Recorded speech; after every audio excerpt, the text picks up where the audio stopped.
levels. Hello, hello, hello. My name is Kevin. We are Dirty 20 Gaming. We started pretty much on time tonight. It is Sunday, and that means it is time for Timely Interventions, the one show where we probably have the most excuse to not start on time now that I think about it. But we did. We broke time to start on time. Maybe that's how this worked. As I said, tonight's show is Timely Interventions. It is using my own system called Balance. The system is specifically designed to let the players do what they're best at repeatedly and therefore succeed and win, because that's why we're here. But before we get to the game, the imagery that we are using tonight, background imagery, is from Pixabay. That's also the overlay art that I cut holes in. Also all the imagery in that pre-roll video as well. The high-def character art for two of our characters was done using Hero Forge, Mini Creation. The art for the other character was done by the player of that character. So that's... I think that's it. Yeah, that's another reason why I like Sundays, is because there's not much technical stuff to go through. Which means we can get to the people. The players, the people that make this game what it is, because otherwise it's just me here talking to myself. So let's start this week with the player of Benjamin. I'm not even going to say that. It's the first week. I'll say it. Schmeidermeister. There, I said it. Every week I say it once. That's it. That's the one time you get. Benjamin Schmeidermeister. I said it twice. Now I lied. Played for us by Nick. How you doing? I know you're getting close to a big sort of out-of-game experience and some other gaming stuff. Tell us about that.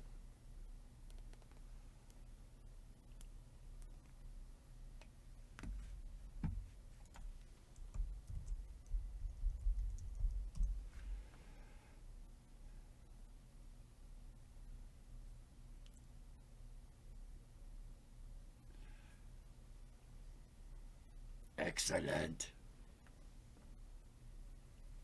That is frankly more than you need. Big GM secret. Yeah, you've got a theme. You have already got this covered.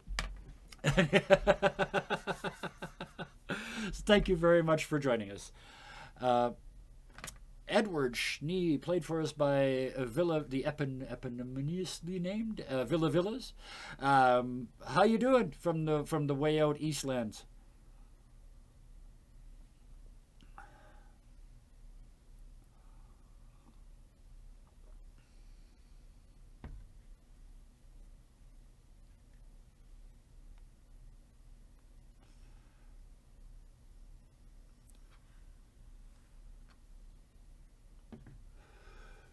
Awesome, and I know you're also part of a all GMs game on Monday nights. That is also you've. Speaking of that, I'll toot your horn for you. You guys are so wonderful because you took under your wing a guy from one of my games, who was a brand new player 2 years ago when he joined my game, and you guys recently. He's a brand new GM. He's run officially less than one campaign for his friends, and you guys agreed to take him on over there and show him what GMs do when they're trying to beat each other up, and I appreciate that very much. So thank you for that. Which brings us to Tholo, probably the most traditional sort of RPG character out of this group, and it's kind of been interesting to see them try to find a place to put their feet. Not hearing the others at all, Lanny, or they're just quiet.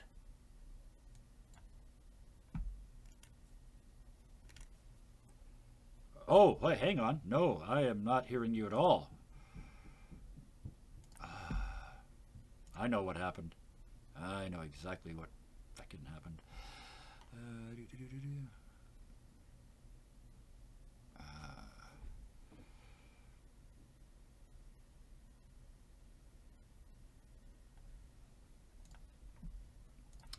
Yeah, desktop audio doesn't want to be desktop audio.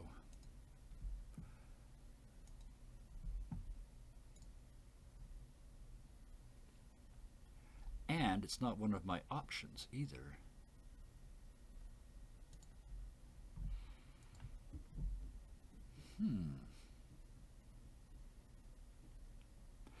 I know one way to do this.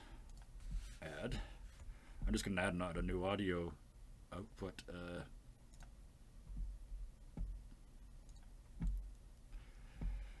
Yep.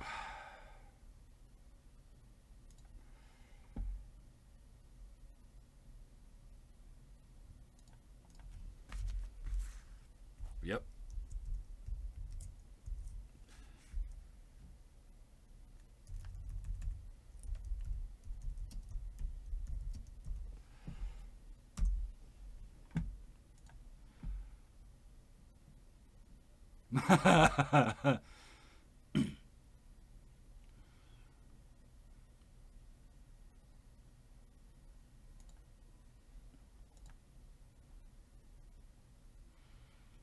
All right, did that? Nope, that has also not helped at all.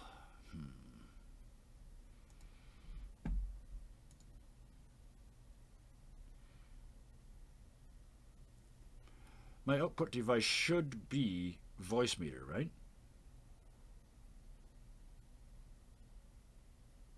Yes.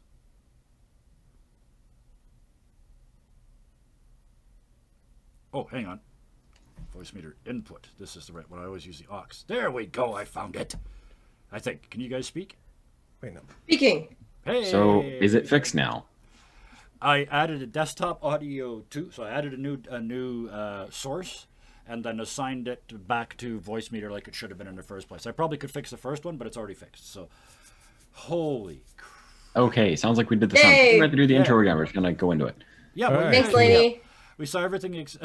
We didn't hear you guys pump your own tires. That sucks. We'll do no. it again at the end. How's that work? That works. That works. That's fine. One more time. By We'll the do way, that your again at the other end. audio is loud now. Oh, Oh, fun. Audio is loud. that's Oh, no. okay. That's all right because I turned the other one down. So yeah, Villa is loud. Probably all of us are quite loud, I would think. and that should have fixed that. Can you? We should all be about the same. How about now? Sound good? Let us know, Lainey. Or is it Lanny? Also, how do we pronounce your name? It's Lanny, actually. Oh, it's Lanny. Okay. Yes. I know now. I mispronounced it online several dozen times last week. So we're all outputting at about the same level. So hopefully, at least according to this, so we should be okay. Okay. We'll see. Cool. I'm sure chat will tell us if it isn't. So, with that, our three time-traveling, no longer really detectives, have crossed a boundary several episodes ago where they were, I can fix that too, they've stopped going to places that really happened and started going to places that never happened, places that were only ever written about, places that only existed because someone wrote the book and someone else read the book and believed in it enough to make it exist. With that, you have been through 2 of them now.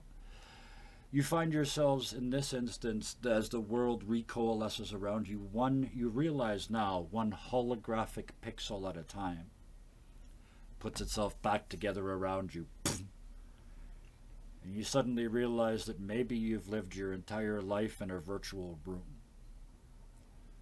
But that thought's quickly pushed aside because you are in a jungle. This is not a nice forest. This is a jungle. There are boars rooting in the forest floor over on this side. There are hissing and howling of monkeys and snakes and bugs as big as your arm just buzzing around. Part of the reason the bugs are buzzing around, you look up and you see hanging in a tree a World War II aviator, dressed in all of his gear with his Mae West hanging around his neck, from a parachute, suspended from a parachute that's caught in a tree. He's clearly dead, riddled with bullet holes and rocking in the wind of this island. As you guys came to your senses in this moment and looked around, you saw 2 small boys, sort of 7 and 11 if you had to guess, walk into the clearing, look up at the dead pilot, scream, "The beast is real!" and flee into the forest. You turn around and one more thing is immediately obvious. Asher's not here.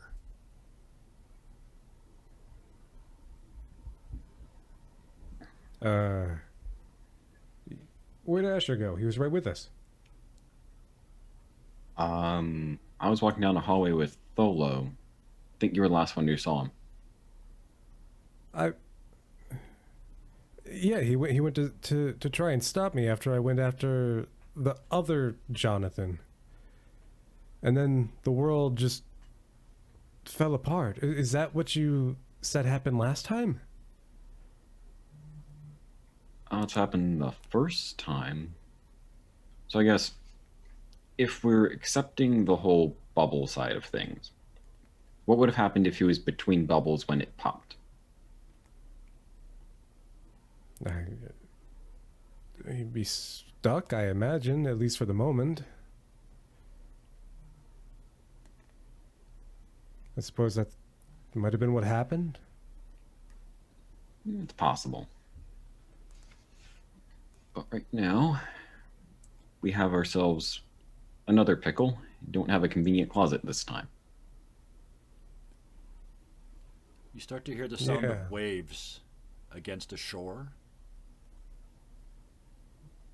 And then you realize that's not what it is. That's been there all along. It's being amplified by drums.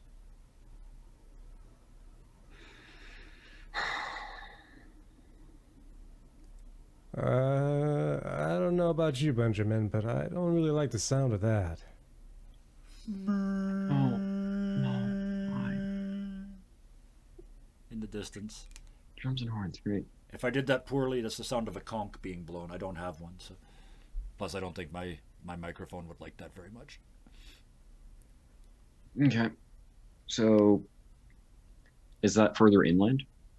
It's Or, well, actually the not same inland. direction the kids went. And thank you for asking. You look around from where you are, there is no inland. You are as inland as it gets. You now realize, as you sort of peek through the trees, you can see ocean all around. This isn't just an island. This is a fairly small island. Boat-shaped, as it turns out. And that noise is coming from actually it's coming from what would be the bow or the stern of the ship, the wide end of the island. Think of it as like a triangle. It's here, and you guys are right in the middle. Right in the middle, they went towards the noise. And it's a jungle island, right? It's a volcanic. Think of Hawaii. It's that dense and that hot and that bug infested. And especially with the body right there, I mean, there is a cloud of flies literally fogging your view in that region. Do you think we should hide or anything? I think here's a bad place. I mean, we saw who seems to kind of be familiar with the area go one way. Do we want to follow or take a slightly different path?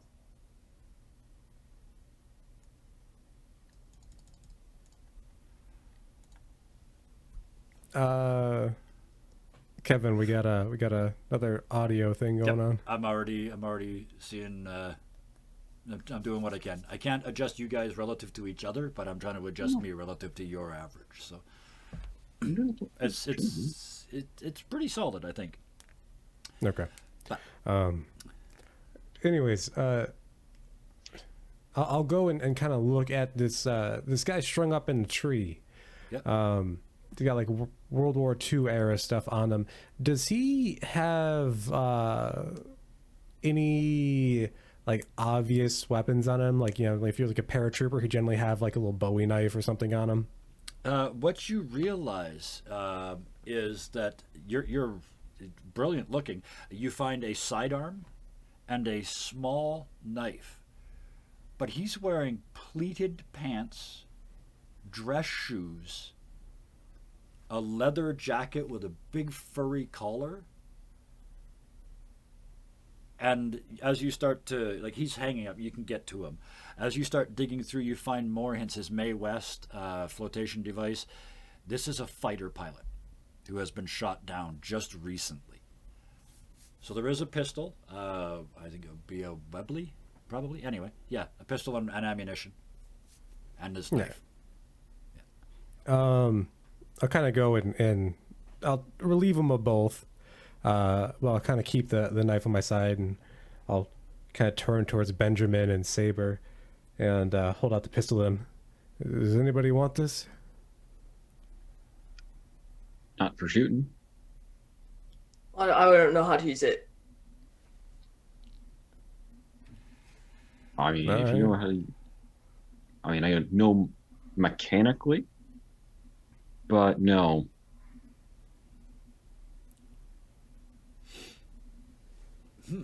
So I will leave that to you if you want to take it. This doctor holding the pistol. Look, I don't want it. Nope. Somebody, no. Oh, this feels like a Dr. John Watson moment. Yep. And yeah, I know I caught that slip of the tongue afterward.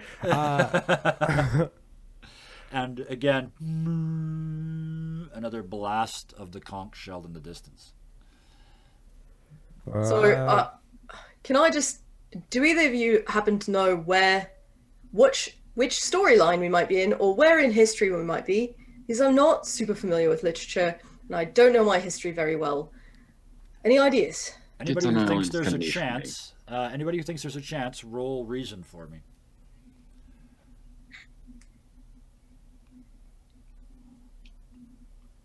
And the more I run this game, the more I am really enjoying my level of education that I got in the 80s.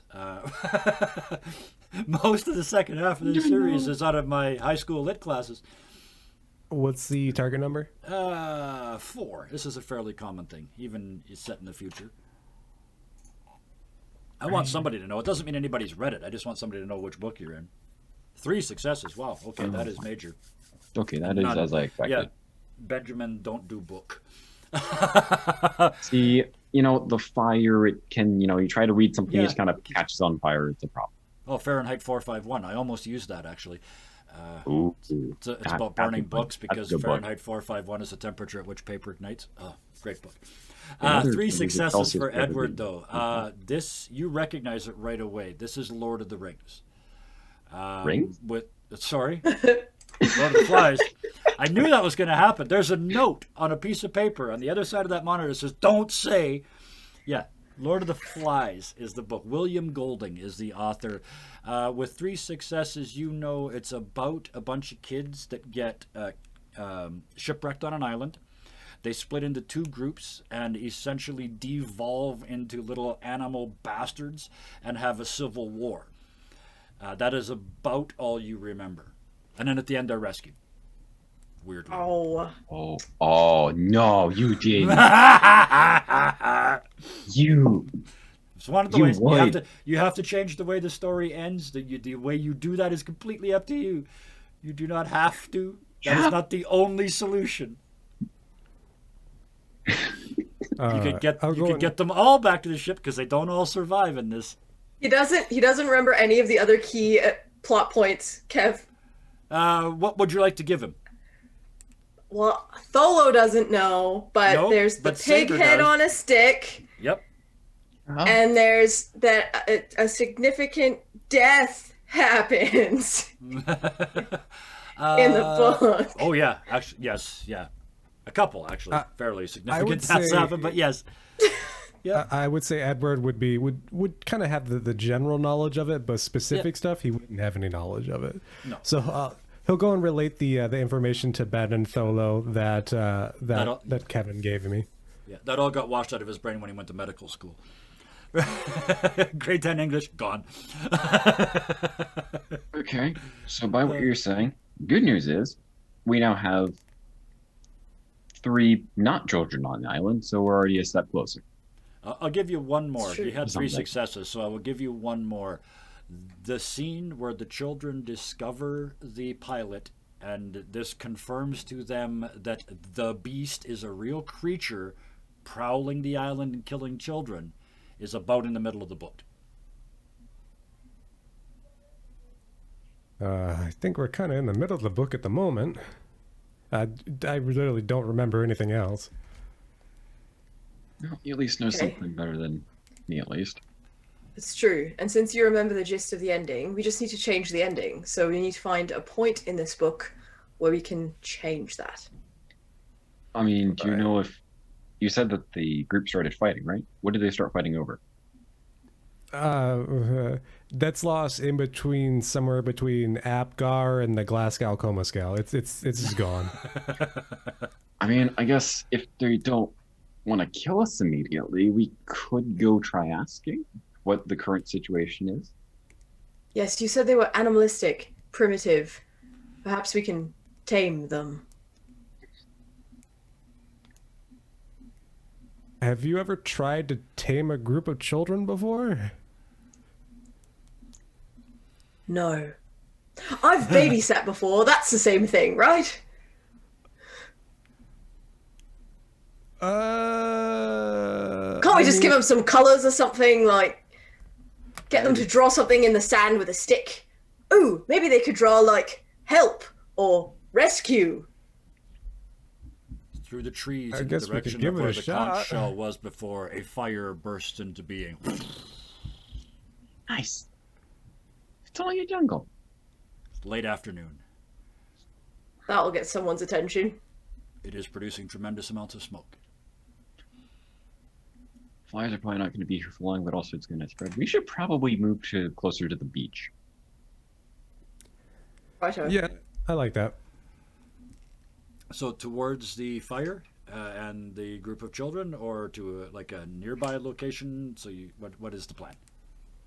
Lead the way, Benjamin. My plan was to kind of head sort of 45 degrees of where they left. So I'm kind of aiming for a spot on the beach that we can see them, but even if they see us, they know that we aren't immediately, trying to reach them. If that makes Okay. sense. That makes sense. What skill would that be? Intuition to sort of, or do you want to sneak? Like, are you sneaking, or are you kind of trying to place yourself in a position? I don't know. Which of those skills do you want to use? You tell me. That's what this system's about. I mean, it's not so much sneaking as trying to go and kind of get information as he's trying to go somewhere that's not directly to where he thinks kids are kind of gathering. Yeah. Okay. So Give I me think an it's intuition, more- sort of that like trying to figure out how close to a wild animal you can get without getting attacked. It's kind of that. It's got that feel to me. Well, fine. Against 5. Slightly more difficult. Ooh, just crept it in there. Would have been a success even on a 6. That's good to know, because I almost said 6. You lead the other two down through this. I mean, this canopy, this is a triple canopy forest, and that fighter pilot came through 2 of the 3 canopies. You can hardly see light up. It's brighter sideways because of the light bouncing off the ocean and coming in. And you make your way in this weird flat angled light. It changes because shadows go in multiple directions. It's really difficult to walk in here. Plus, you're going steeply downhill. You come out on this little ledge, sort of up and to the. You're looking down and to the left to see where these children are. And as you're the first one to step out. Give me a reason check. Actually, while he's doing that, can I climb a tree? Absolutely. I would like to overlook from above, and what I'm looking for is to see if I can figure out who the leader of the children is. You give me an intuition check, please. That's 1 success there. Oh, against? This is pretty obvious. This is a 4. Okay, and how does the X work again? I got 2 4s, so one of Okay. them goes down to a 3. One of them goes down to a 3. The other one stays as a 4. Yeah, absolutely. So then 1 success. Absolutely. So, Edward, are you doing any sort of viewing or Edward, as searching? they're kind of like meandering through the jungle, he's actually going to take that Webley and kind of open it up and look to see if any of the cartridges have been expended. Absolutely. I can tell you the answer to that is no. You pop the clip out, because this is actually one of the very first clip weapons, and you pop the clip out and look. and it's carefully oiled. Did this. The pilot did this just before he got in the plane. You get the impression, yeah, you don't have to roll for this. It was part of his ritual. It was part of what kept him safe. Except this time it didn't work. You kind of get that vibe off of it. But yeah. He'll put the magazine back in. He'll rack the slide chamber around. Yeah, absolutely. And you kept you kept the holster and belt as well. Why not? So, yeah, you've got it's now loaded and ready to go. Benjamin, you were looking down to see them. You see that they are they're arguing. There's pretty much the two biggest boys there, 12, maybe 13, but probably not, are standing across a circle from each other, yelling at each other. You can't hear from here between the fire noise and the surf, but they're arguing. Tholo, you see a power struggle. The one boy is holding the conch shell, and he's gesturing at it very strongly, and the other one's going. And just as that, you see that this is a struggle for power over this group. The boy without the conch stands up and says something, and looks at the others and goes like this. And about 10 out of the 30 boys stand up and as a group move away into the forest. Or start to move away into the forest. What does the child with the conch shell look like? He is by far and away the most, even from this distance, you can tell the way he holds himself. He is a self-appointed leader. He is standing, he's a child pretending to be an adult, right? But something about this, the way he's clutched now this conch I don't want to call it a conch, the conch to his chest. There's something about it that's special. There are about 20 other kids that are still sitting in this sort of now 3/4 of a circle, because about a quarter of the circle left. The ones that are left are all looking at the tall boy quite respectfully, although you do notice some of them looking off into the trees as the other group leaves. Can I try something else?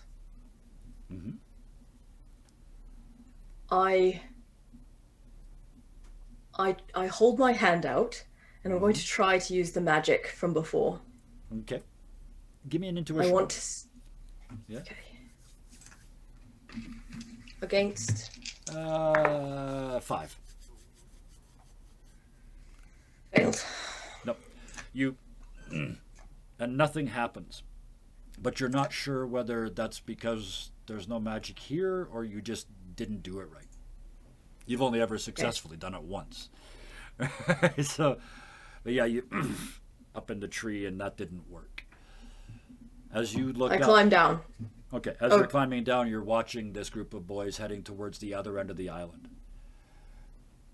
At this point, the three of you, there's kind of a pause in the wind, and you hear one of the boys, the boy that's leading the group into the trees, yells back over his shoulder, "If you want meat, come with us!"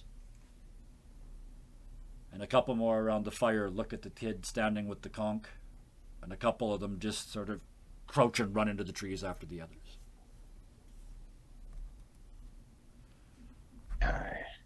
That's...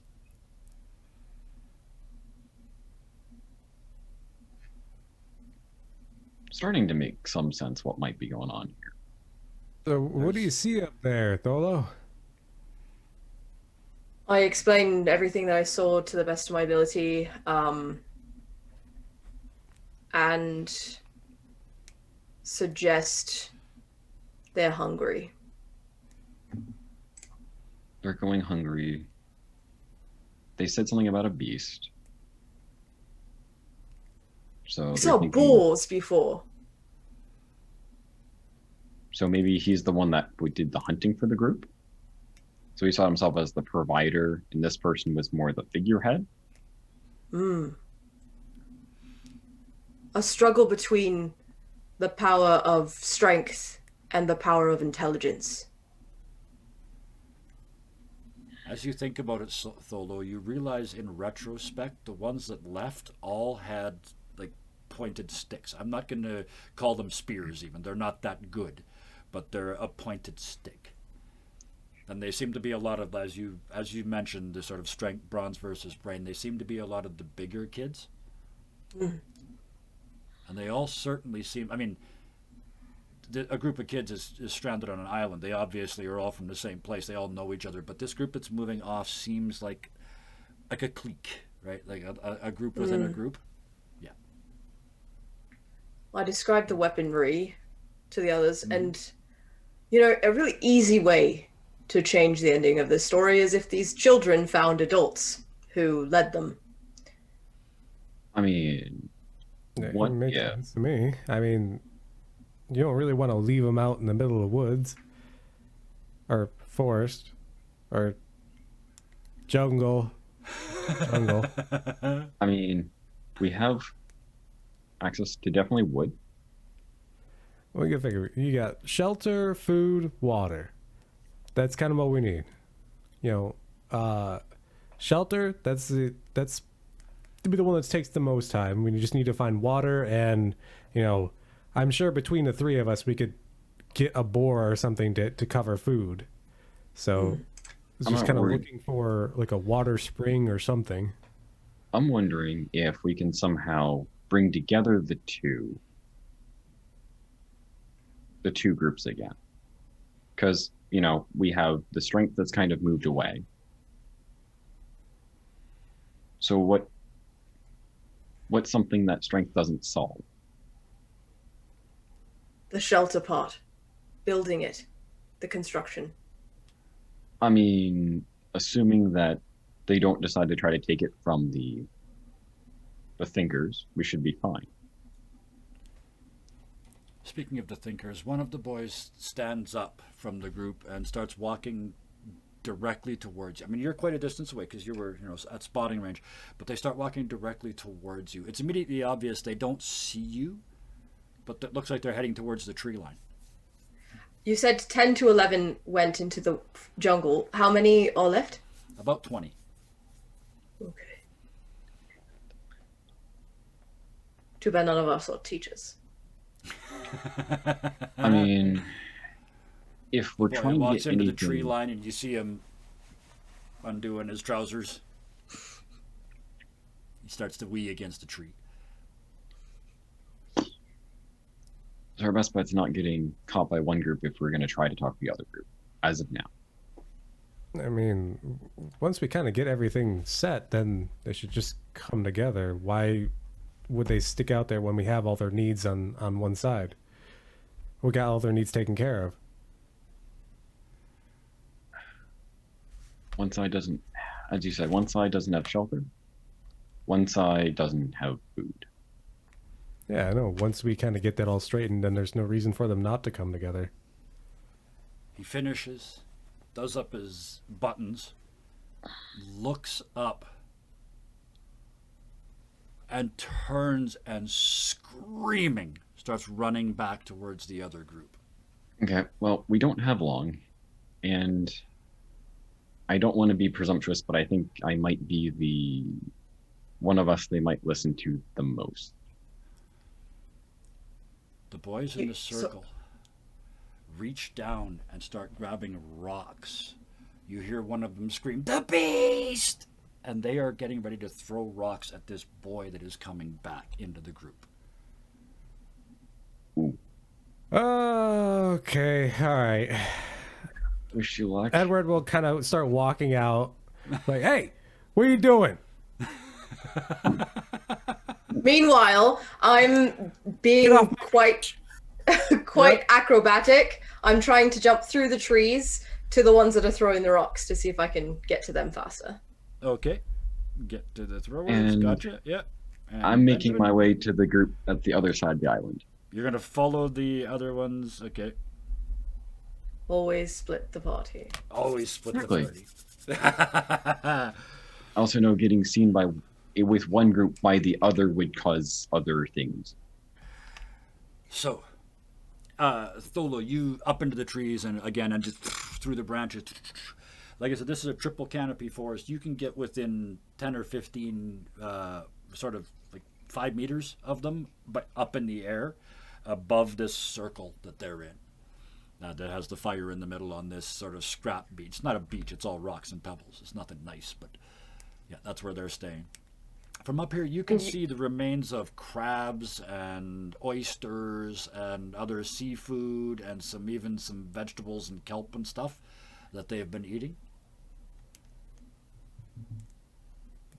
So they're not starving. You said they were attacking a boy they were calling the beast. Yes, the one that came charging out of the tree, saw you and came charging out of the beast, out of the trees screaming.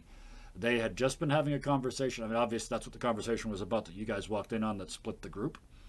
And now this kid has come running out of the trees and they're panicking. So you do that. Edward, how are you doing this? Which of the 4 stats would you suggest this is? Is Edward a parent? That's a place to start. Edward, no. No, okay. Way too much time at the hospital Yeah, absolutely. So, you could try and like just physically overwhelm them or yell them down, or treat it like they're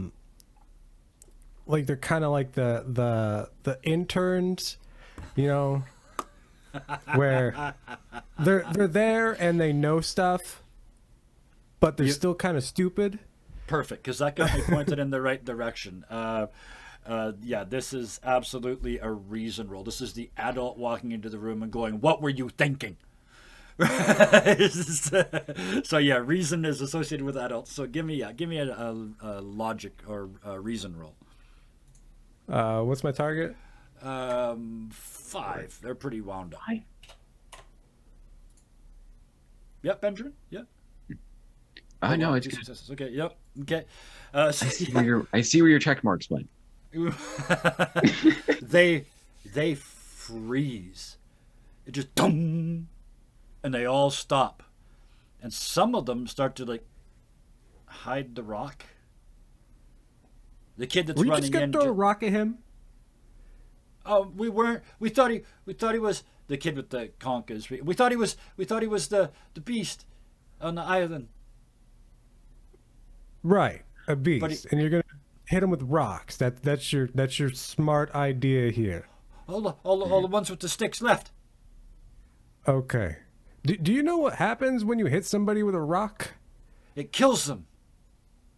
Yeah, you understand the concept of death, right? Yeah, we thought he was the beast.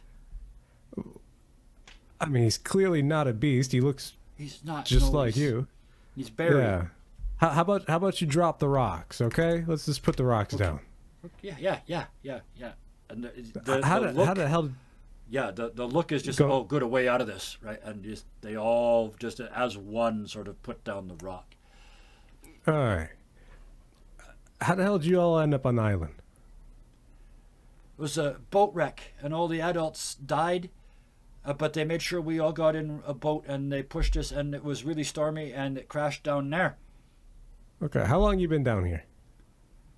And he looks over, and there's a log with, like they've ripped off bits of bark for each of the days, and there's 11 bits of bark missing. Nice. Oh, 11 days? You guys been here for 11 days? Yeah. Is it all boys or is there girls too? You It's look like a around, general couple things. It's all boys. That's from the original story, and I think it makes this easier to run too. It's all boys, but a couple things. They are thrashed. They are. I mean, they're eating, but they're not eating well. So they're showing signs of poor nutrition. They're not cleaning. They're boys, right? They're not bathing, so their hair is all matted and crunchy, and they're probably covered in scabies and anything else that you can think of, fleas and lice for sure. 11 days. They look like they've been out here for a month. All right. Well,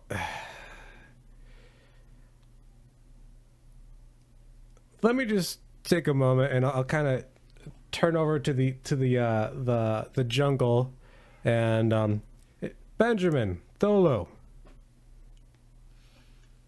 come here. Benjamin, go follow the others. Yep. He did.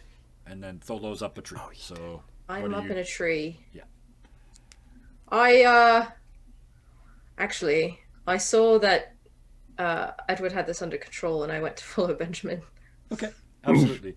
So you stay up in the trees and moving above. So, are you trying to hide? As you go? Yeah, I'm being stealthy, sure. Absolutely. So give me a grace roll. And then Against- against fours. I just need a number of successes. Benjamin, are you paying any attention to what's going on behind you, or are you just busy tracking these kids? And above you as well. I mean, definitely not above. But if anything, I'm more kind of listening to hear if any rocks actually get, Sure. the difference between yeah. if ones are being thrown versus if they're just kind of being set down. You don't really hear that. Yeah, absolutely. I'm more seeing if anything escalates behind me. Right. That's more of a listening first. So that's a reason check for sure. I was going to give you intuition, but that's more reason the way you explained it. We got 2 successes. Yeah. That's what he's going to try and roll against. Difficulty 4 as well. I just want to know I can't beat Oh, Tholo. you can't do it? Okay, yeah, there you I go. In literally that can't case, beat yeah. Tholo. And you still got 1 success. You hear a noise above and behind you. And you kind of quickly oh shit, is there more than behind me? And you look and there's nothing there. You turn around and the group is sort of disappearing into the trees. They are now walking in a double file, like they're going around the trees and stuff, but there's, you count, there's 4 and 5, like 1 row of 4, 1 row of 5, and then the one boy walking in the front. Oh, that's. I mean, granted, there's enough of them. It's not gonna be hard to track, but oh dear. So you keep following them? What do you engage? What do you do? After seeing, kind of hearing how things went when somebody popped out of a forest before, Yep. I am absolutely trying my hardest to not. I'm kind of falling at a distance as to not really let them know that I'm there, because otherwise, this is the hunting group that will turn and probably try to kill me. Absolutely. And I'd rather not have to pull a hammer on a bunch of kids. Absolutely. So give me a grace check while you try and hide. Oh, is that grace against? 4s. I just need a number of successes. I'm going to roll against the same target number, so we're going to see. Cool. You rolled 1 success? Was I did roll 1 success. Okay. As you are sneaking through the trees, you slow down. Tholo, you get to basically directly above Benjamin, but like 1 canopy up. Like I said, it's triple canopy. So you're sort of 10 meters off the ground at this point. It's a long ways up. But you are almost directly above Benjamin at the moment when he steps on a wet spot and as he hits the ground. Fun times. The column stops and they all look over in your direction. Can And I the- respond Yeah. by trying to roll before they see me, or Absolutely, yep, absolutely. Give me a grace check as you try and roll out of the way. grace check to roll out of the way? Wait, that was me doing the wrong thing. Sorry about that. Okay, It is. that's all right. It's all good. Do you want it against 5s? I'm guessing. Yes, yeah, because they're Supposed to be looking directly at Rolling you. 2 against 5s. Wow, I am silly there. Yep, rolled the exact same thing. This is fine. You roll half a roll, But I and- roll into a tree. exactly right into a stump. Oh, if anything, the stuff falling off the tree around you attracts more attention to you. You hear that group, the leader screams in a voice that's clearly trying to sound brave, but just not making it. The beast! Kill it! You're kidding me. And 10 heads turn towards you. Tholo, directly above him. I mean, They've just got sticks, right? There are- is it just yep. pointed sticks? 10 boys with pointed sticks. I mean, it's gonna Pointed sticks. hurt. It's not great. Okay. Breaking your game here. Yes, So please. I have definitely fought more than 10 Oh, yeah. fully trained ninjas. Yep. Like samurai, you name it, I've got it. So I jump out of the tree, and my hope is to just knock all the sticks out of their hands. Okay, you're physically going to try and disarm them. Okay, perfect. Yes. And Benjamin. To quote South Park, they're coming right at you. Oh dear. Is Soar? I mean, I'm guessing they were kind of heading towards the other beach, right? They were headed that direction, but now they've turned and they're coming back at you. They've seen you. You're laying on the ground trying to roll away from a group of children with pointy sticks. Well, the good news is I probably slipped backside, so now I'm kind of front side down, which is easier to get up from at the least. Yep. Oh, yeah. We don't spend half our movement to stand up here. That's narratively We don't. annoying. Oh dear, what do I do? Jeez. They're 7 to 12 years old at the most. They're 7 to 12, and they just have pointy sticks, and I have a hammer. Yeah. Yes. Actually, you know what? I feel like the moment I pull out a hammer, they're probably not going to be overly thrilled with trying to engage. Yes. So I'm gonna go. I mean, no, he doesn't like growl or anything. He's gonna try to pop up, and I just want to, basically pull out. Yeah, pretty much just that. But it's it is basically a sledgehammer. So it is like probably a 12-pound sledge. And you do the flexi thing. Yeah. All that, He also is wearing a pink gi. Yeah. Because he's wearing his actual clothes. Yep. Even though it's a little muddy.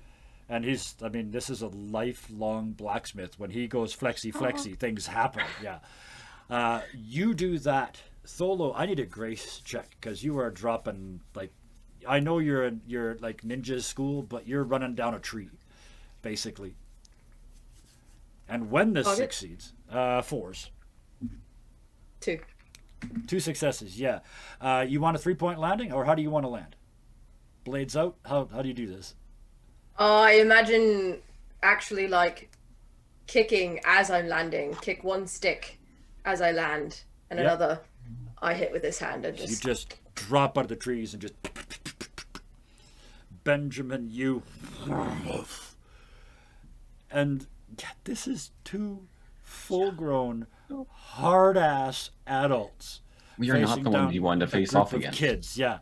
They coming at you, Benjamin. You stand up. That sledge comes up, and they start skidding to a stop. As they do, they're disarmed very, very quickly. The leader, Jack, steps back and throws his spear to the ground and holds his hands up at the 2 of you. Okay. Are you That here wasn't to how save that was us? supposed to go, but that's settled. Have you got a boat? don't have a boat. Would love to save you. Let's start with food. I think you were going hunting, yes? Yeah, we told them down on the beach we were gonna go hunt the beast, but they're stupid. There's no beast, like for real. So we were gonna go kill a boar and fool them with it. Right. That makes logical sense, but wouldn't that make them think that the beast is real? That was the whole point. They believe. So we were gonna be the ones that killed the beast, and then we would take over, right? Because we're killed the beast. Right, so they're the fools, but you heard my friend fall and immediately screamed beast. Wasn't me. You were still gonna try to hit me with the pointy stick. So let's go back to the question of hunting. I would love to teach you how to properly hunt. Let's go find a boar, like you said. We'll slay it together and bring the carcass back to eat. Yes? We killed one before, like second day here.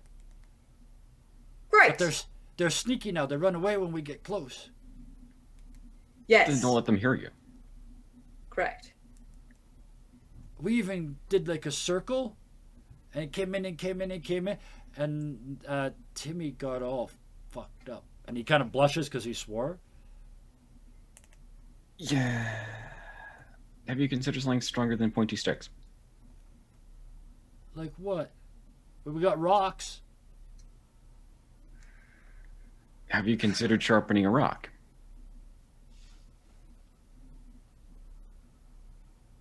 Like you just switched to Greek.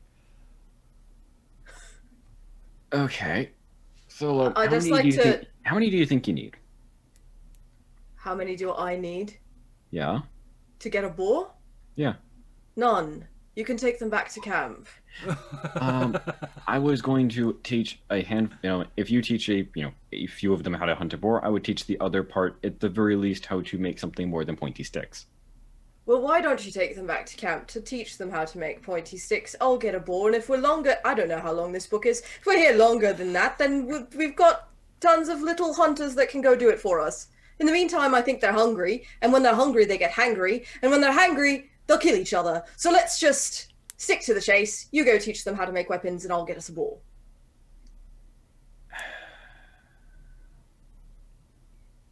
I will let you go do what you do best. Thank you. Jack, do you want to come just so you can see how it works? Can I take my stick? Sure. Let's go. And the stick's only shaking a little bit. So you take Jack, the head of the choir originally, choir boy Jack, who led the hunters, you even used the phrase yourself, was the choir that he took with him. And you have already broken the story, because that group ended up at the other end of the island as the other side of the Civil War. So you're off to a good start. We're going to cut back to the beach, though. I say beach, the rocky pebbled foreshore, I think is probably a more accurate statement. You are talking to, he has now introduced himself as Ralph. Hi, I'm Ralph. He looks down at the conch. He says, I've got the conch right now. Okay. Edward Schnee. What's the significance of the conch? When you got it, everybody has to listen to you till you're done talking. Okay. I actually kind of like that. That's nice. We had a government till it broke. Yeah. Anyways, and I kind of give a look at the group, and you said they look like they've, been through a rough time. Oh, yeah. So let me, you come here. Let me see. I'll kind of look them over for injuries and like, hey, you need to get in the shade. You're got like a sunburn that's Yep. going on way too long. Perfect. You Yeah. just run into the wash and just kind of get yourself not looking like Pigpen from Charlie Brown. There is a stream, a freshwater stream that runs down from this hill above. So it's enough for them to actually, if they're instructed, they can get in there and clean themselves. Yeah.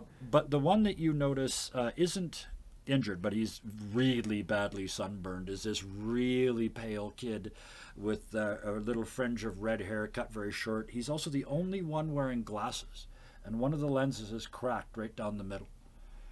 He's also the only one that introduces himself to you as you're checking him over. He says, I'm fine. My name's Piggy. Edward's a weird name.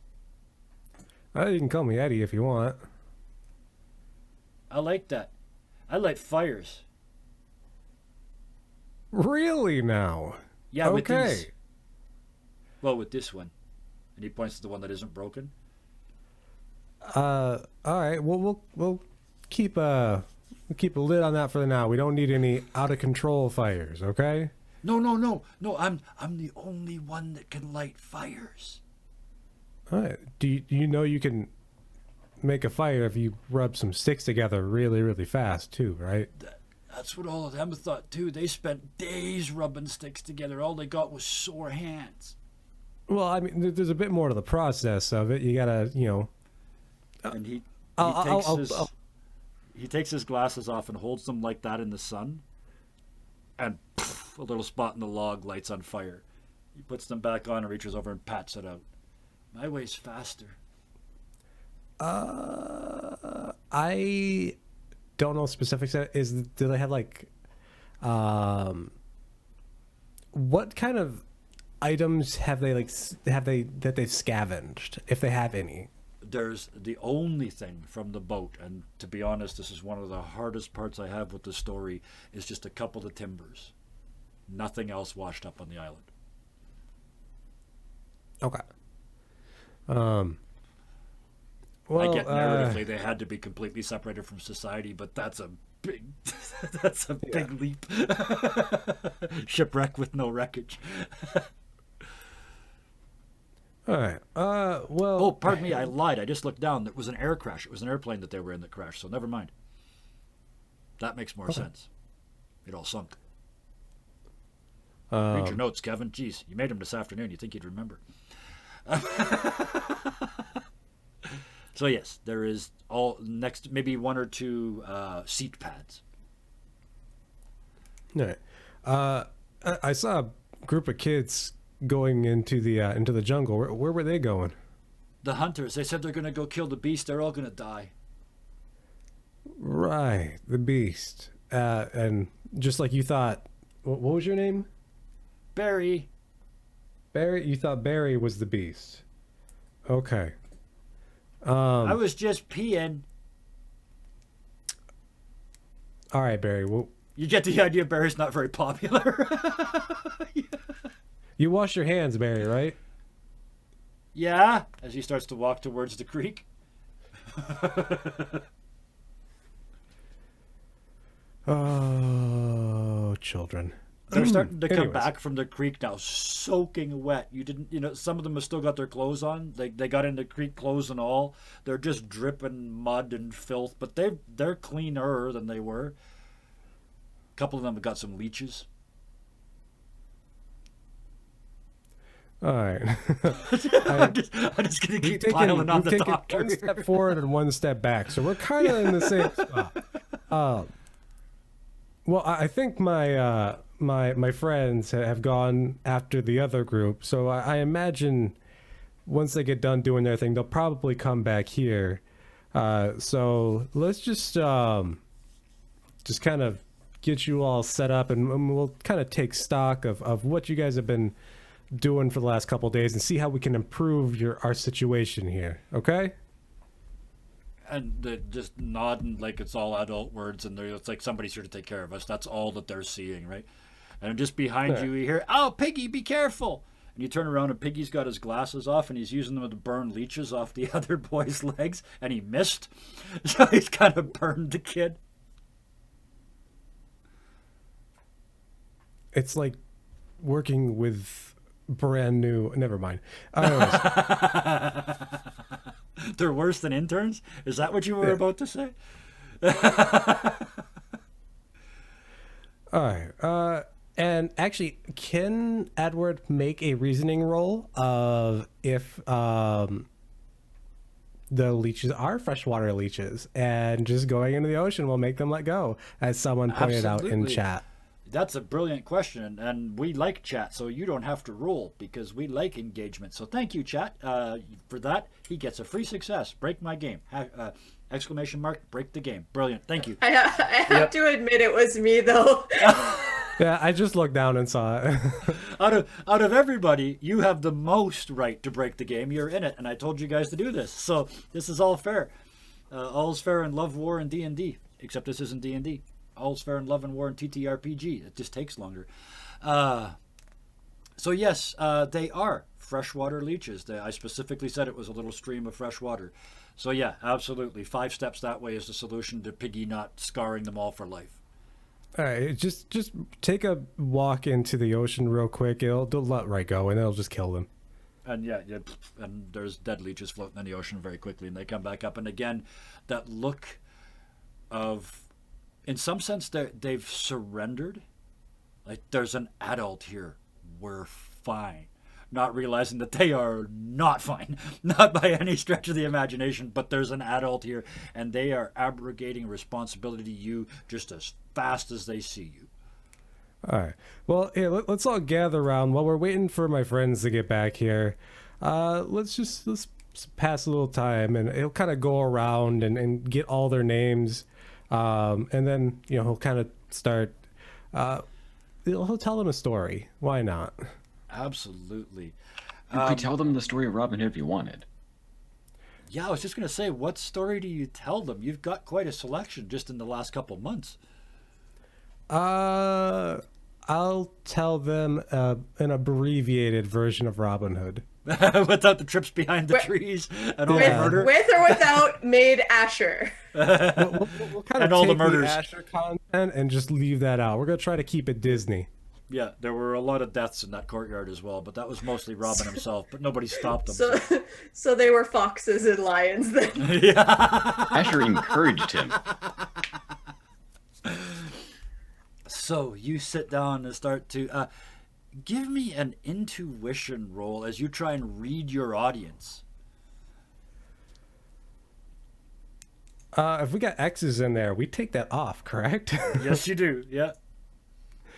So I would actually I would have nothing in intuition then. I got 2 check marks and 2 X's. Okay, so that's 2 dice and take one off both of them. So yeah, roll 2 and subtract 1 from each. All right, what am I rolling against? I mean, they're kids with their mouths hanging open. 4s. Let's give you a chance. So what you really need is 5s. There's 1 there. So you start to tell the story and you kind of go into professor mode. Like you almost do this. You almost slip into professor mode, and they're fading fast. Nobody wants to listen to a teacher when you've been on a desert island for 2 weeks. And then you change approaches and you start to get down low and start to act it out and start to get the creepies going about how freaky it was going through the forest and how cool it was watching Robin Hood, and they just buy into it. And by the time the other 2 walk out of the trees with the choir behind them, you guys step out, and against the now setting sun, Edward, in his full suit, is holding forth like the most talented of bards in front of this group of children that are sitting wide-eyed and slack-jawed in front of him. You might not know the importance, but you see Ralph's hand with the conch come down, and he just, without even thinking about it, he just puts it next to him on the log that they're all sitting on. They're absolutely entranced. And actually, I guess this is just technically Benjamin coming back with the kids. We're going to do the hunt in a minute. Benjamin wasn't initially intent. Well, not going back directly to the actual group that they left. Yep. He was. I mean, he was going to probably go to. I'm trying to think if there'd be a clearing or something in the jungle that he could even work with, probably near the stream, is where he would go. Yeah, you need a clearing. You know what? Yep. Let's say he went up to the pond that kind of leads down the hill to the stream. Yep, absolutely. So at some point during the story, you definitely would have heard kind of scraping and that kind of thing from up there. So I'm sure that wasn't at all concerning. Yep. Because he's just kind of more. The reason he's using stream stones is because they're going to be a lot smoother, so there's going to be a lot less material to have to work through. Right. And you're basically going to try and nap, arrowheads or. It's more kind of looking tips, for a larger one for just kind of spearheads, that kind of thing. Absolutely, yeah, easy enough to do. Given your skill set, yeah, that is not a problem. So yeah, you start banging and crashing on rocks and showing them how to nap. They're not watching, but you're showing them how to nap flint. The end result is you realize very quickly they're all sitting around watching you, but you're going to have to do all the work. They're not listening well enough to follow directions. They're going to mess it up. So yeah, if you want, you can continue to sit there and make spearheads for them. What he'll do is he'll make, considering how there was 11, 12, he's going to make 3 of them. Okay. Yeah. He's going to make 2 of them for the people there, and he's going to save 1 for the leader, well, the quote leader of when he gets back. Absolutely. Because he thinks that all it's going to do is splinter this clique even further if 3 of them have pointier sticks and the leader gets back with his boar and doesn't have anything to show. Nothing's going to be given to him. Absolutely, I got you. Powering up the lieutenants while Tholo powers down the boss. That's why I love this group. You don't need to fight. You can think your way out of anything. So yes, you start in the process. Are you going to try and actually talk them into disaffecting them a little bit? You're going to start a revolution?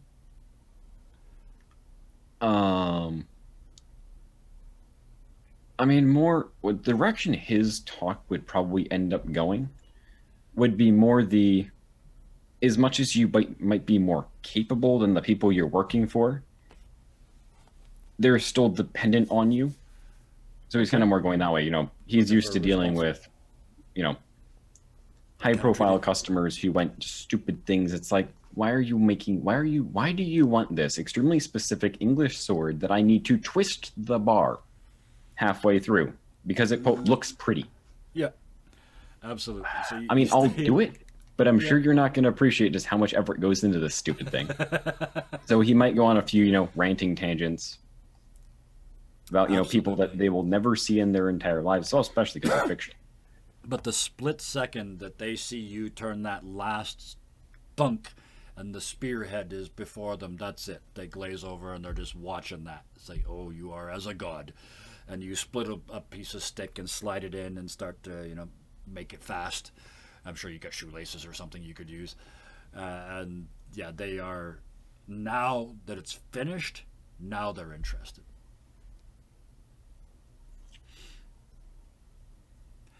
Yeah, so he may not have noticed the audience lost the first time. Yep. Tholo. Jack is with you heading into the trees. You look and you can see he's trying to move like you do. And he's terrible. I mean, he's 11, right? And he's trying to, you've spent a lifetime learning to move like this. But he's trying very hard. I'm very encouraging. Good, yes, looks good. And then I give critical tips. The lower, bend your knees. Notice how your foot lands on the ground. And just giving him little tips and tricks so he can become my little samurai apprentice. And as long as you keep it really simple and short, he listens. But as soon as you start sort of, and this is why, gone. And then he looks at you and he says, there's usually some just over this hill. Perfect. So as we get to the hill, and I imagine both of us crouched down, little Lion King style, looking over rocks and things.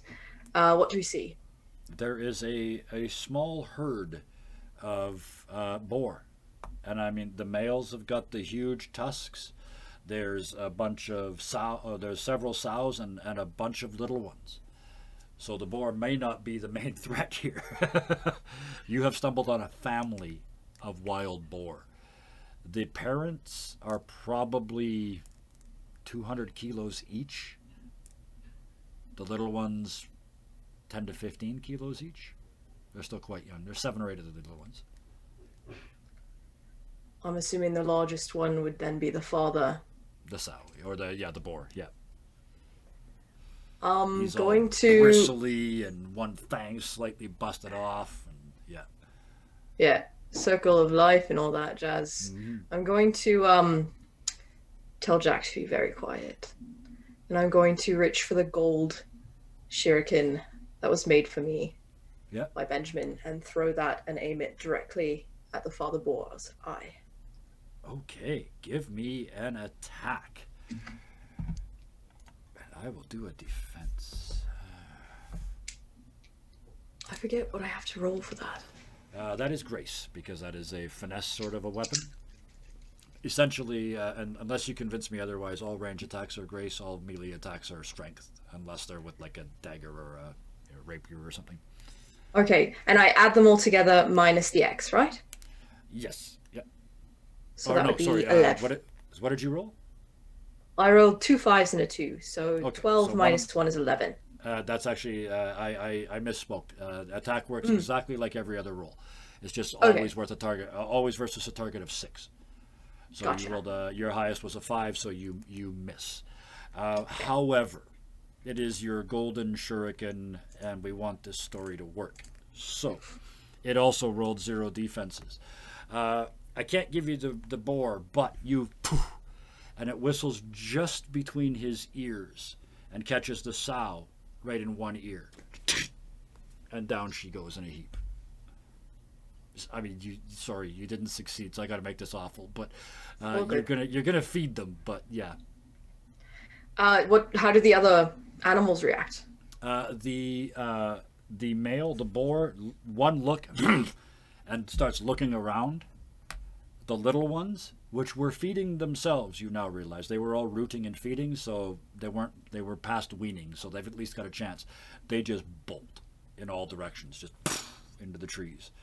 But the big male is looking at you. So the boar knows which direction the shuriken came from. They're trying to figure it out. You can see it because they don't see where they're down, but they're trying to sniff you.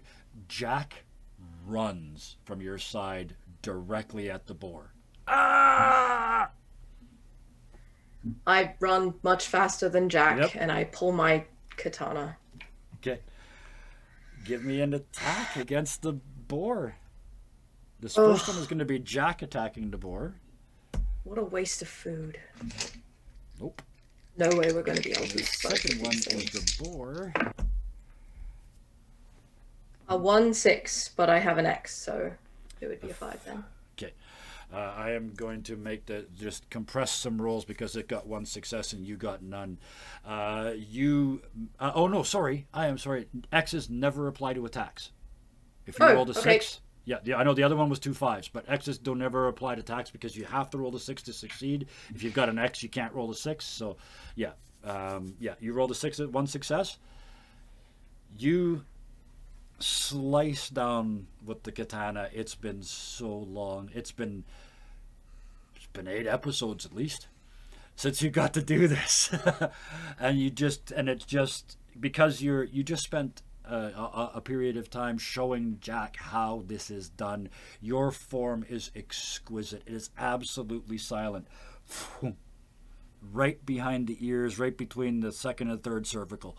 Just pop. There is no resistance at all.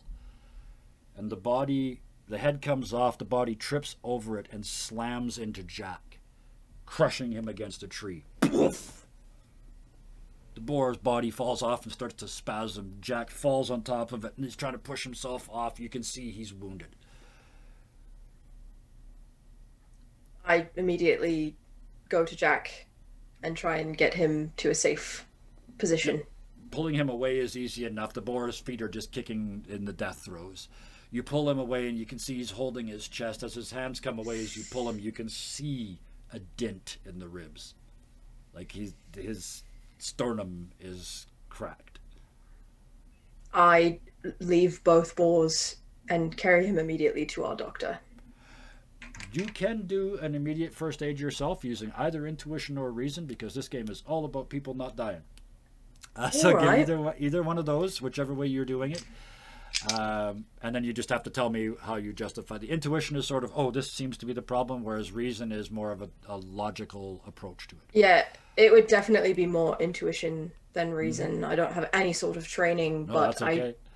I have dealt with many of my own wounds. Yep. And I rolled Healing is always versus 5s. one success. Okay, 5s and higher was a success for healing because it's always easier to Yes. heal than it is to wound, unlike Yes. every other game in the world. Yes, you rolled intuition, right? Yes. You reach down and it's just because it's what you're supposed to do. Maybe it's your training, maybe it's something you heard, maybe there is just a little bit of magic left over from the island. But you put your hand on this dying boy's chest and you pull with all your psychic might. I know the real medical professional in the room is going, "You're going to kill that boy." That's why I said with all your psychic might. I'm not suggesting you sink your fingers into the rib cage and try and fix it. You just pull and you can feel those bones coming back together and knitting. It should not be working and you almost lose the concentration that it takes to do it. But this boy's life is literally in your hand. You can feel him dying if you don't do this, and you pull the death out of this child. And it runs up your arm like an ice cold injection and into your chest. And I need you to make I need you to make a mind roll to resist this damage. The 2 defense stats in this game are body and mind. This is absolutely a mental attack. Okay, and how do I roll that again? It is just roll your defense and use your mind stat as your how many dice. I rolled a 4. 4. Okay. You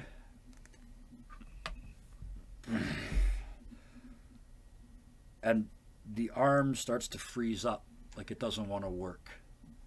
It is your left arm, but you feel it tightening and the muscles tightening in your forearm and pulling it into almost a claw.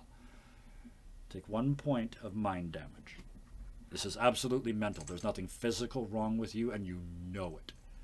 You also know you just pulled death out of this child, and now it's in you. With that, you kind of stumble to your feet, and half you helping him and half him helping you.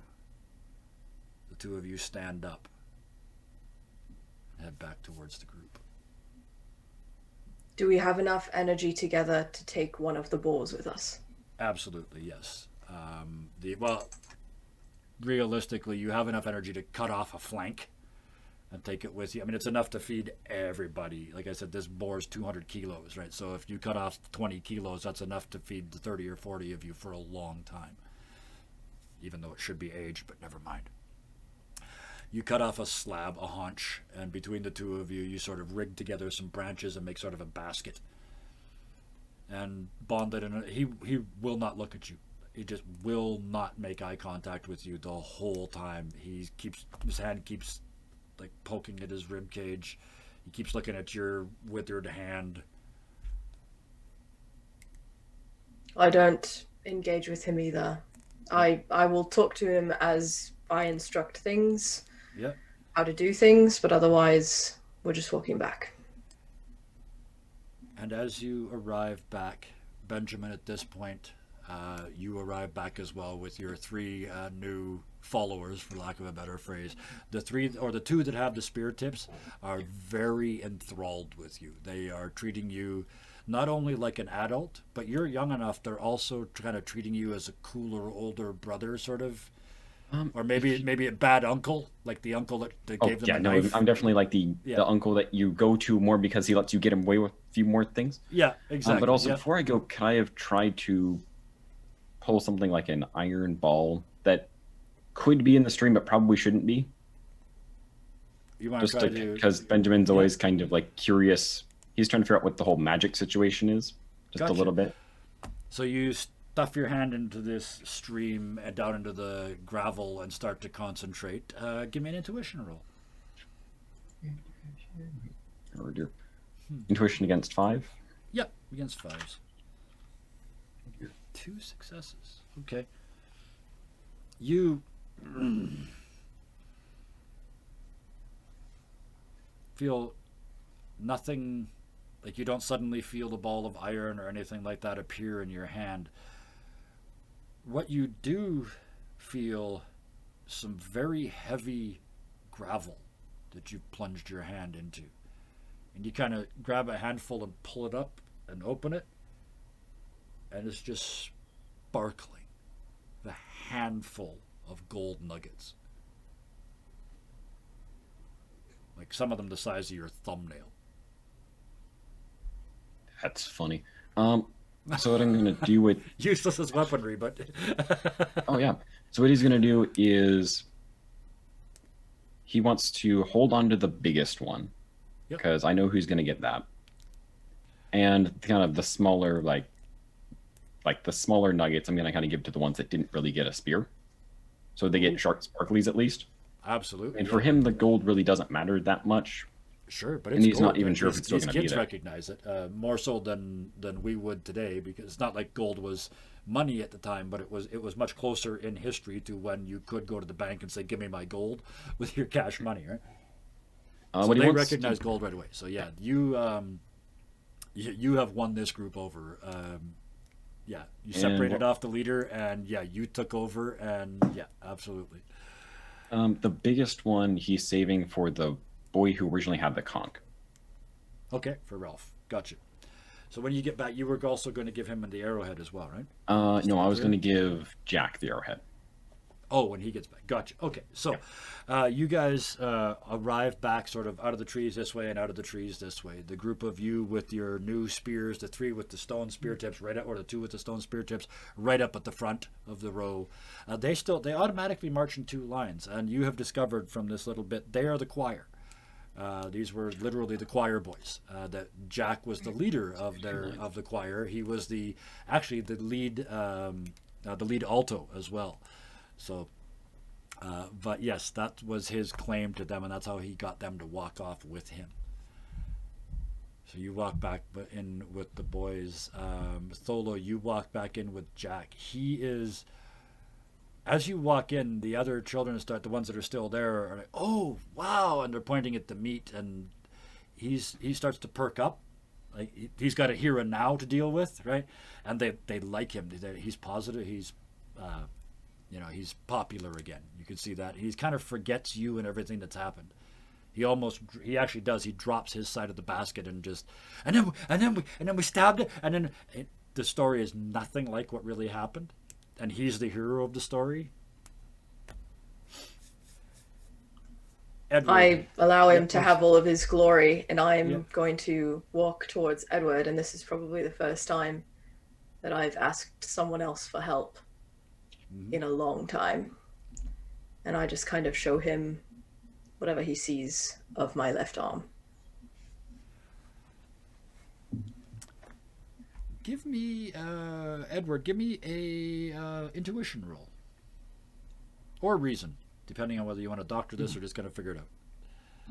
We'll go and doctor this. Okay, yeah. 5s. Yeah, 5 is your target.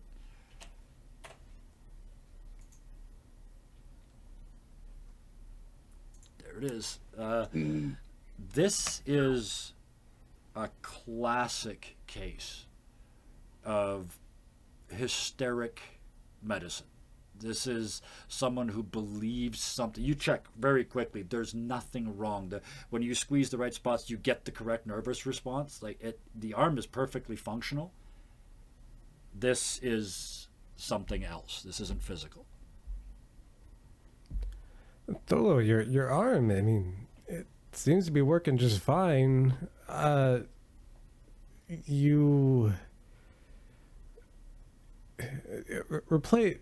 me again, like, how did this come about? You said magic? Sort of, like, I don't know, I'm not you. I just did what I thought I needed to do, and it was cold, and it was like I took the death from him. But now I have it. Well, I kind of give you a look over, not just your arm, but, you seem to be okay. Do you think you could get rid of it? Something's telling me as soon as we leave this story, I'll be okay. I don't know. And in fact, you start sort of stretching out your arm, and it starts to give. The muscle knots start to break, and you get your finger, like you've got to concentrate for a little while, but it's going to take a couple minutes, but it is starting to, that sort of paralysis is starting to break. What isn't changing is that feeling of something inside is wrong. In other words, you've still got this, statistically, you've still got the one mind wound. It's just not showing physically anymore. Nothing physically looks wrong with you, but I mean, it sounds like it took a heavy burden on you. Maybe, at least mentally, maybe you want to take a moment, just rest for a little bit. When's the last time you slept, Dolo? No. I can't remember. How about you take some time to just kind of rest, get a little nap in if you can. You said we got food, right? I kind of look over and I see the haunch. Suppose we could probably get a fire going, maybe cut some pieces of that off. We get something in your stomach. That'll might help you. Sure. Thank you for your help. I appreciate it. You said there's a bunch more, right? Suppose if we cut some pieces off and maybe get some of the salt out of the sea here, we can kind of try to... Yeah, it's a good idea to hang it. Drain it. Yeah. There is still even a fire dry out going. the meat.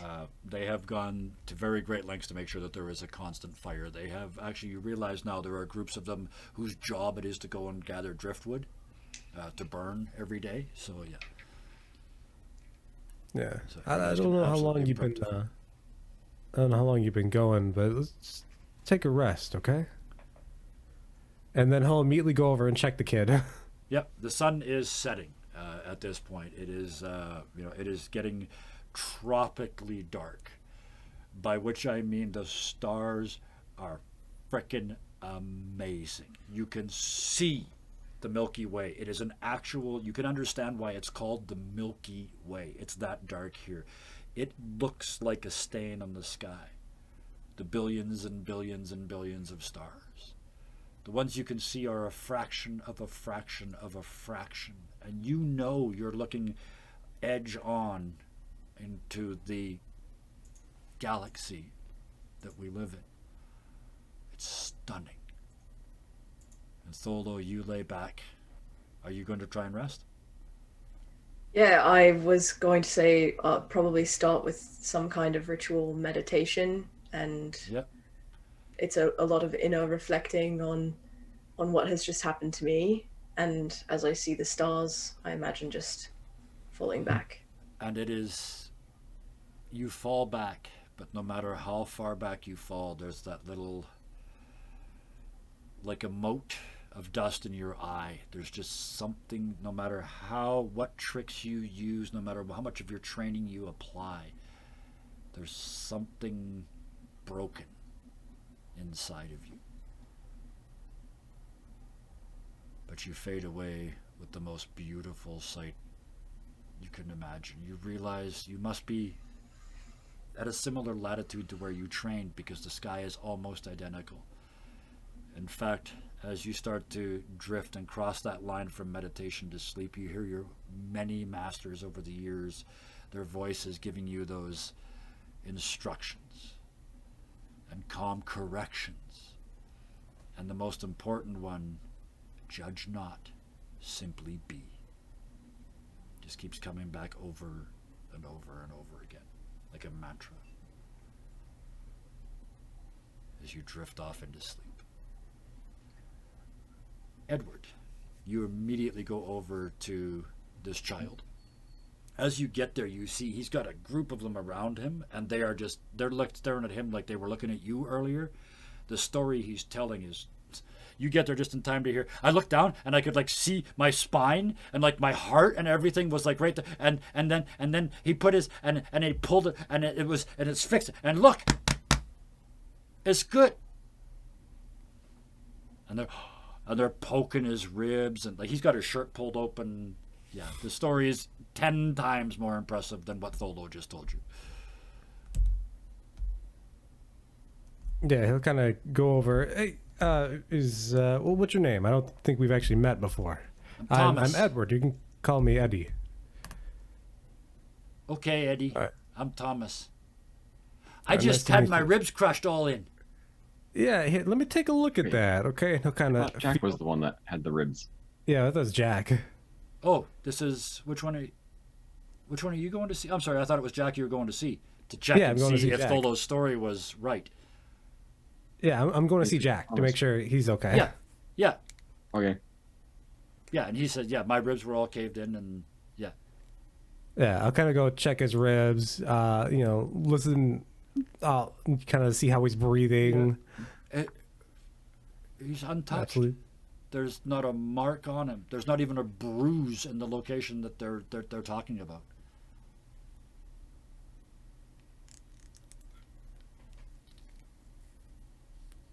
I mean, sure, we're going in the past. Why shouldn't magic exist? That. Why not? How do you break a doctor? Magic. Okay.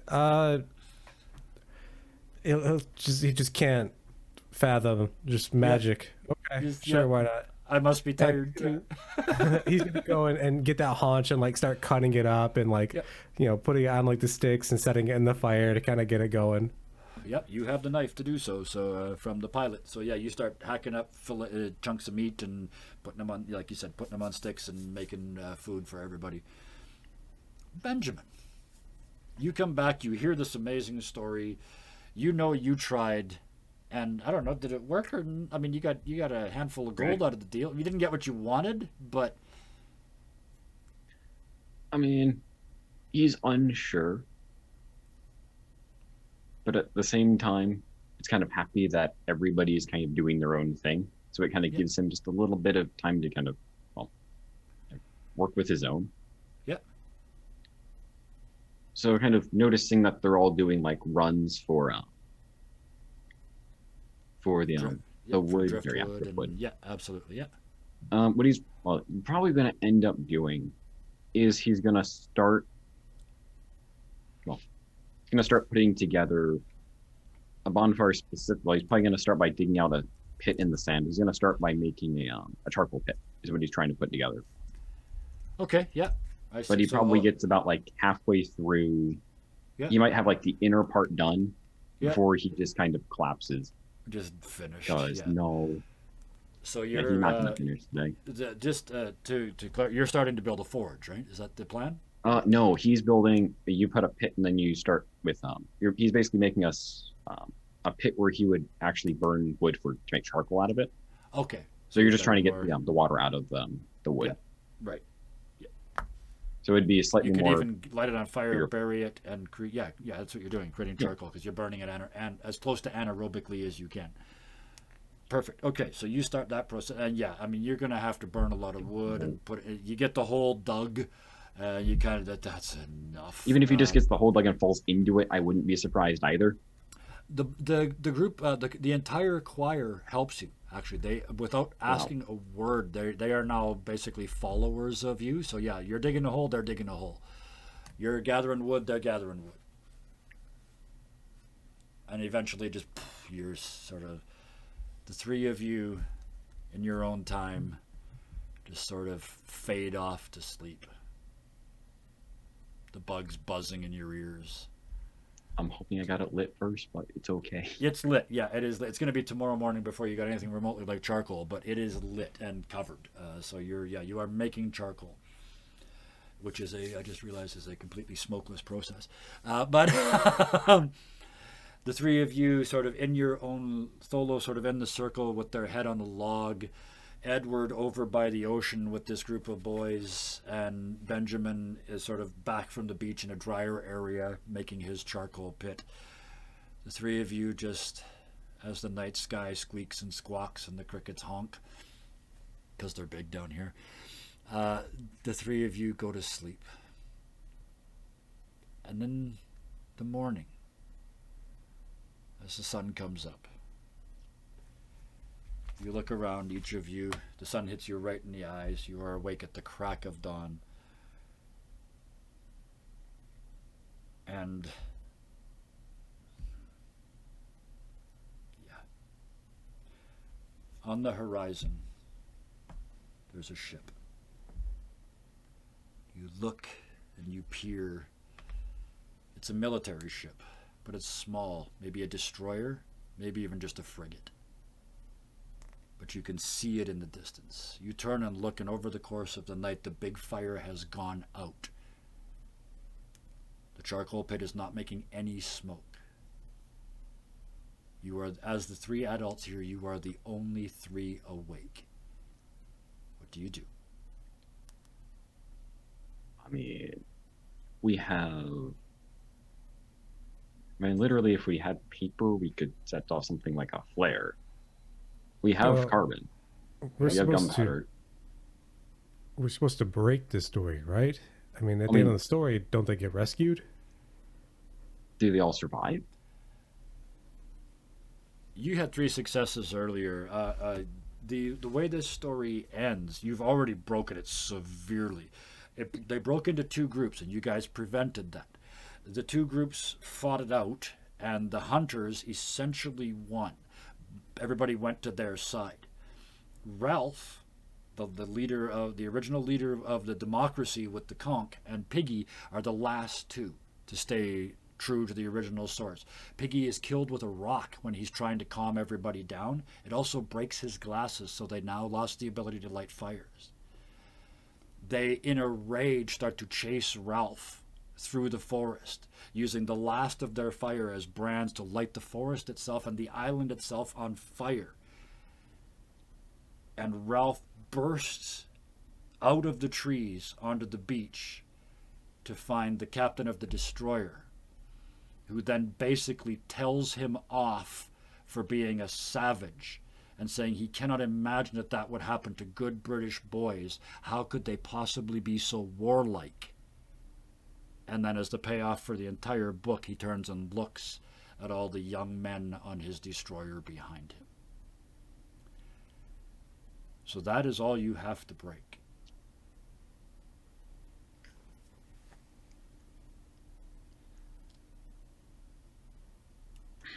You look around at 30 boys, completely under your control.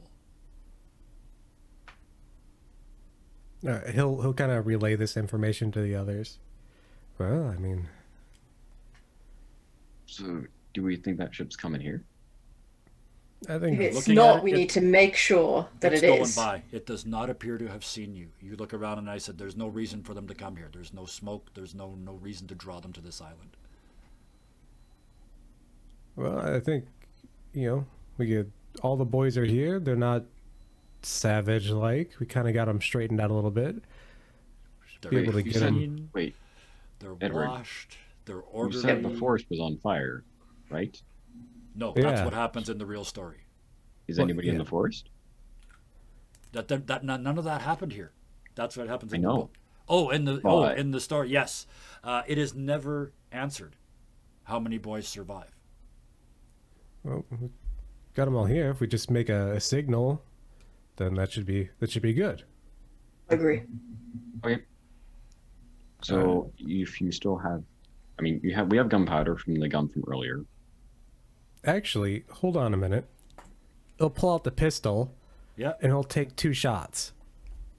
Okay. Absolutely. Yep. You sort of fire. It's gonna two wake rounds. up all the boys. Bang, Oh, bang. Yeah. The boys just get. Couple of them pee a little bit. You know. Isn't there like an old thing, like if you're lost hunting, like you'll take Yep. a shot, wait a moment, take another shot? Always 2, yeah, because 1 is hunting, 2 is help me. Yeah, absolutely. Or it's also I'm a bad shot, but that's usually followed by 3, 4, and 5 because it was a bear, it was a bear, it was a bear, and now I'm dead. So, but yes, 2 shots spaced is the international sign for help me. So bang, the kids come up, bang, the second round goes off. Jack and Ralph both come up, look at each other. Ralph reaches for Piggy's face and just, without even looking, pulls the glasses off of Piggy's face and throws them across to Jack, who's standing by last night's fire pit. And with the energy of the morning sun, he holds the glasses in place, and a tiny wisp of smoke starts to come up from the fire pit, and he starts throwing green leaves. He knows what he's doing. He starts throwing green leaves on it to make more smoke. And Ralph sees what he's doing and grabs the glasses and holds them while Jack continues to feed smoking material onto this fire. Can I toss charcoal into that too? You toss that into get the fire burning faster. Absolutely. Edward, again, I mean, you've got round after round. You fire again, 2 rounds. Bang. Bang. Tholo, what are you doing? I'm calming any of the panic. And there is plenty. There's some of them, like I said, that have peed themselves a little bit. And it's also morning, so they're all sort of running around. Disoriented, yeah. Yeah, absolutely. There's gunfire. They don't know what's going on. There's a boat. Somebody's lighting a fire. It's craziness. So absolutely, you start just adulting, right? No. You sit. You get them all sort of sitting in rows, right? And organize them, right?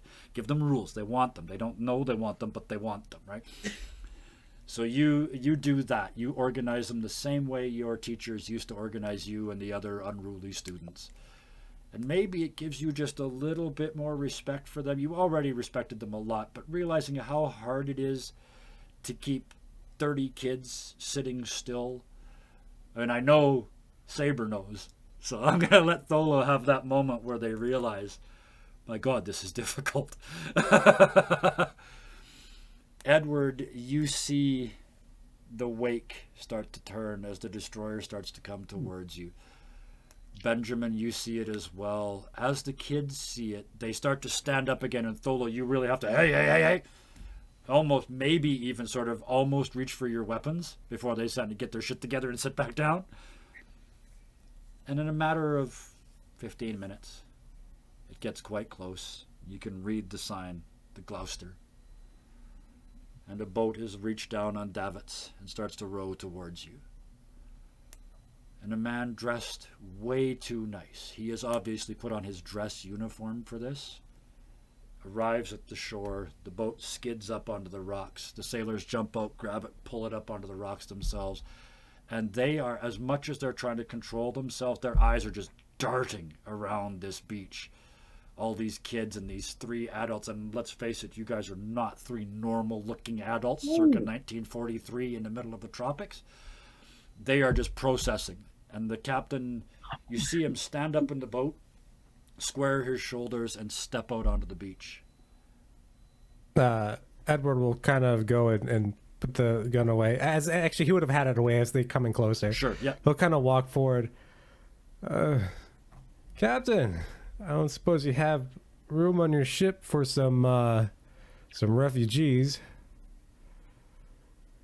For what it's worth, I am still dressed like I'm in Orwell's 1984, but I have a sword.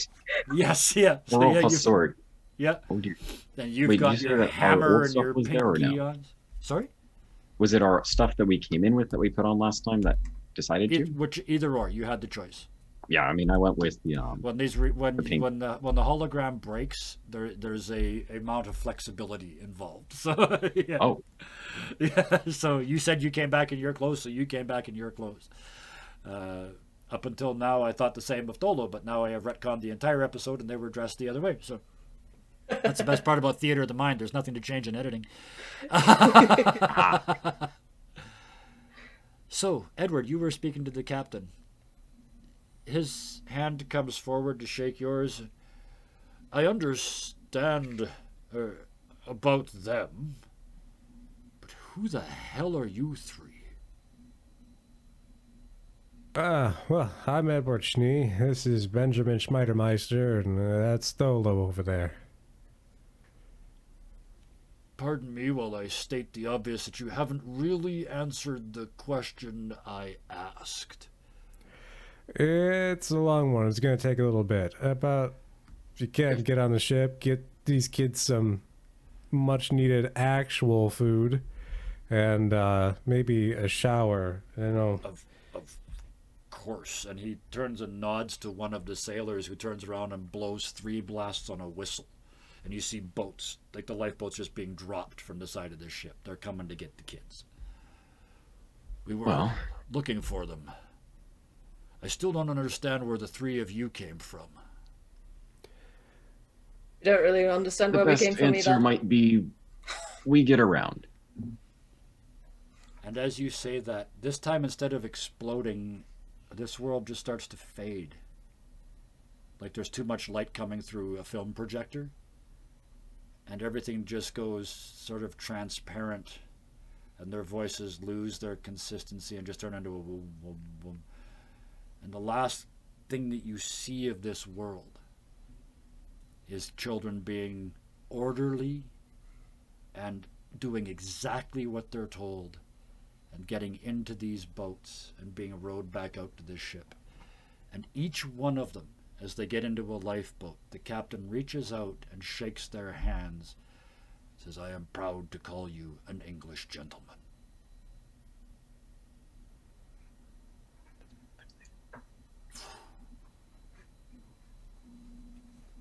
The book closes. You stand in that infinitely bubble-filled space. But for just the briefest of moments, you're outside the bubbles looking in.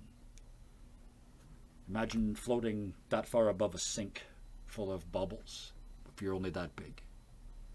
It's just infinite layers into the distance, and maybe, just maybe, something more solid behind it. But one of those bubbles reaches up towards you. Can I see what's behind me? Because they always show looking down. What's behind? You turn and look, and 2 sets of eyes, hollow sets of eyes, are looking at you. One simple golden outline of eyes, the other studded with emeralds and ivory and jade. The author and the narrator's eyes are staring at you. Bubble reaches up. The first time the hologram has acted apparently of its own will and drawn you into a story. And you find yourselves standing on a hillside. Much colder, much more temperate. This is pine forest with all that open space underneath. That sharp smell, it's almost ammonia smell. It's after that fetid jungle, it's the freshest of airs. It's like the ultimate air freshener. A cool breeze comes down off the hill behind you, where you saw the narrator and the author just a moment ago, Benjamin. Down in the valley in front of you is lush forest, and in the distance, a castle. I mean, like a castle with towers and a keep in it. And it is besieged by an army of blackness. You look behind you up the hill, and a black cloud boils. Between you and the crest, 2 figures, tiny. They can't be more than 3 feet tall. And you hear one of them say to the other, "I don't care what it takes, Master Frodo. I'll stay with you forever and ever." You. And the book closes. You. To reveal The King Returns. J.R.R. Tolkien. And that is where we will drop the curtain on tonight. And that's why I was so mad at myself 4 minutes into tonight. No. Oh, dear. Oh, yeah, there's no way I wasn't doing that. So, yes, you figured out this week you have to change the story, and there's ways to do it that aren't destructive. You now have a week to think about how you fix the Lord of the Rings. How do you deal? Why don't they just fly the ring into Mordor? So with that, well, I can see the wheels spinning already. I'm going to distract you guys because we didn't do this. Well, we did this at the start, but nobody heard it because a Windows update killed my OBS. So we're going to go around the room again and quickly talk about what we're doing when we're not here. Nick played Benjamin for us tonight. It was so cool to watch this uncle character come out of this. Thank you so much for that. And what are you doing when you're not here? No, he said he wanted an apprentice, and he tried to get one and didn't pick the right person. Anyway, so what I do when I'm not here, on Wednesdays I do a D&D campaign, and sometimes I'm here on one-shots on Friday, and otherwise I'm on the Discord. And those are the 3 things I kind of do that you might actually see me doing.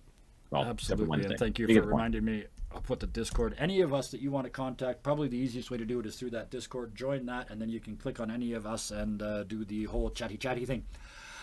So thank you for reminding me of that. Thank you for playing Benjamin. We will see you next week. This was a joy. Edward Schnee played for us by Villa Villas. You've played with me a lot over the years. Is this a little different than what you're used to seeing from me? You're actually very nice in this game. In the other game, you like to torture us a lot. There is that. I'd almost forgotten.